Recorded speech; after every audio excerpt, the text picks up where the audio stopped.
Ever wonder what would happen if you used the wrong fork at an Edwardian dinner party? It wasn't just embarrassing, it could ruin your reputation. Dive into the fascinating, intricate world of Edwardian etiquette, where every gesture and word had unspoken rules that dictated everything from social standing to finding a spouse. You might be surprised at how much truly depended on knowing your place and how to hold your teacup. Hi everyone, I'm Dame of Legends. Today we're going to be diving into Edwardian etiquette, unspoken rules of polite society, uncovering the elegant, yet often ruthless codes that shaped daily life in this fascinating era.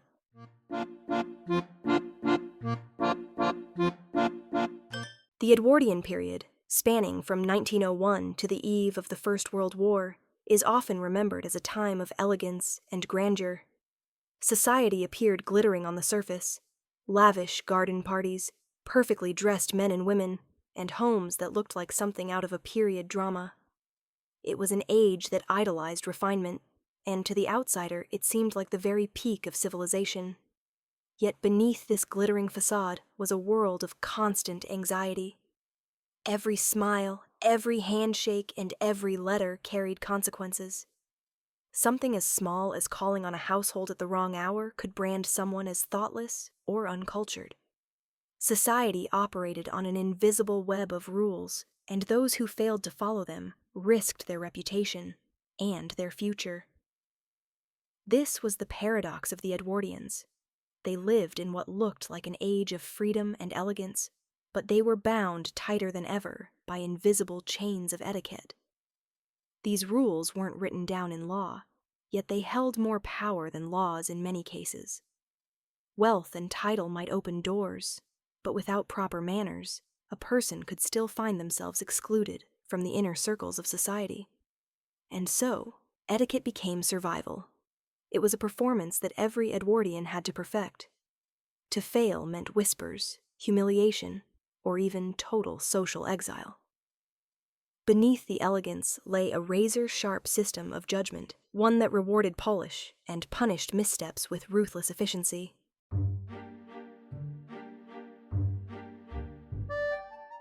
Introductions were not casual affairs in Edwardian society. They were calculated exchanges that upheld the structure of the social order. A gentleman could not simply walk up to a lady and greet her. Doing so would be considered presumptuous. Instead, introductions were brokered by a mutual acquaintance, who effectively guaranteed the character of both parties. Without that bridge, two people from the same circle could remain strangers forever. Once conversation began, another layer of etiquette emerged. It wasn't just about what was said, but how it was delivered. Edwardian conversations were filled with nuance, where directness was considered vulgar. A polite person mastered the art of speaking much while saying very little. One could discuss the weather, the latest play at the theater, or the sights of a recent trip, but delicate matters such as politics, religion, or money were strictly avoided in polite company. The most admired conversationalists were those who could maintain charm, wit, and interest without ever veering into controversy. Wit, however, was a dangerous tool. It needed to sparkle without wounding. A clever joke could make one seem brilliant, but an unkind remark could mark someone as cruel or arrogant. The line between admired wit and offensive sharpness was razor thin. Even silence had meaning. Pauses, polite evasions, and subtle redirections were all part of the art. To gracefully deflect an unwanted question or avoid acknowledging a scandal without giving offense was a true test of refinement. In the Edwardian world, conversation was not casual chatter. It was a form of social fencing, and one had to know exactly how to parry and strike.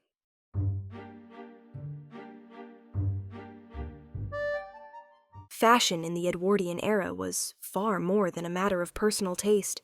It was a form of social communication. A lady's wardrobe shifted throughout the day. Morning dresses for household calls, tailored walking suits for strolls in the park, and elaborate evening gowns for dinner or the theater. A mistake in dress was not only embarrassing, but could be seen as disrespectful to the host or to society itself. Every detail mattered.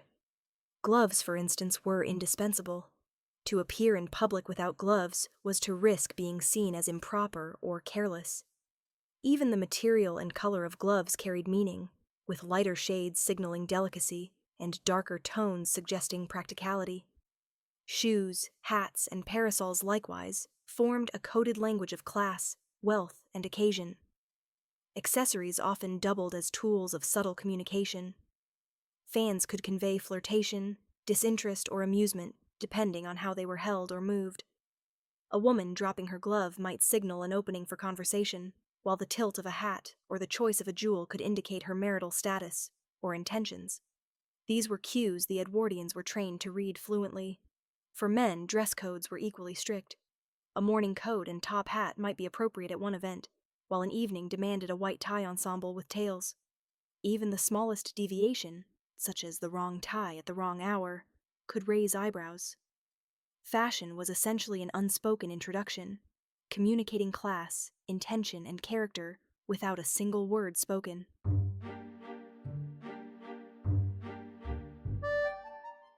The home was not simply a private refuge, it was another stage for the performance of etiquette. For the wealthy Edwardians, the behavior of their household staff reflected directly upon their own reputation. A well-trained butler, a discreet maid, and smoothly run dinner service were as much a mark of refinement as a fine education or polished manners. Servants were meant to be invisible yet perfect, orchestrating the rituals of daily life without ever intruding upon them. Dinner parties were the crown jewel of social life, and they required military-level precision. Guests were seated according to strict hierarchies, with the most honored placed closest to the host. The order of service was meticulously planned, with courses flowing in a specific rhythm, and each toast delivered with careful timing. A guest who reached for the wrong fork or made a misstep in a toast could cause murmurs that echoed long after the evening was over. The drawing room, often thought of as the heart of the Edwardian household, was a place where reputations were made and tested. Here, the ladies would demonstrate charm, wit, and conversational skill, while men balanced intelligence with restraint. The atmosphere was both intimate and performative, where everyone present evaluated one another, whether silently or with subtle cues. Even private interactions within the home were governed by etiquette. From how long a guest lingered after dinner to how servants addressed their employers, every moment followed a code. The home may have appeared cozy and personal, but in reality, it was a carefully choreographed stage where reputation was constantly at stake.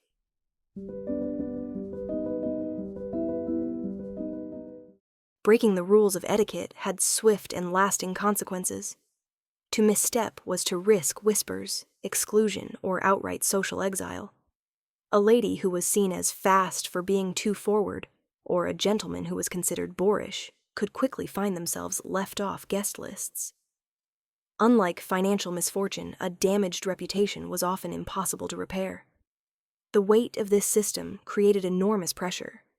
For many Edwardians, especially women, life felt like an endless performance. The margin for error was slim, and the cost of failure high. A misplaced glance or poorly chosen word could impact one's marriage prospects, friendships, or professional opportunities. Etiquette promised order, but it came at the cost of constant scrutiny. Yet, as rigid as these rules seem, echoes of them still linger today. We may not faint at the sight of someone using the wrong fork, but unspoken rules still shape how we interact. The way we dress for a job interview, the etiquette of email, or even the silent codes of online communication all mirror Edwardian anxieties about belonging and reputation.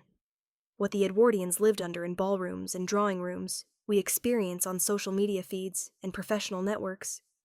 Their rules may feel antiquated, but the need to navigate invisible expectations is as modern as ever.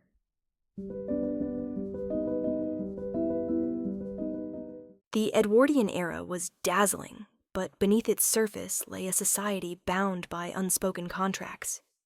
Etiquette was at once armor and prison. It could protect, elevate, and open doors, but it could also suffocate and destroy. The next time you hold a teacup, attend a formal dinner, or even scroll through social media, consider how much of your own behavior is shaped by invisible rules. Though the details have changed, the essence of etiquette remains, a shared performance of belonging. Thank you for watching.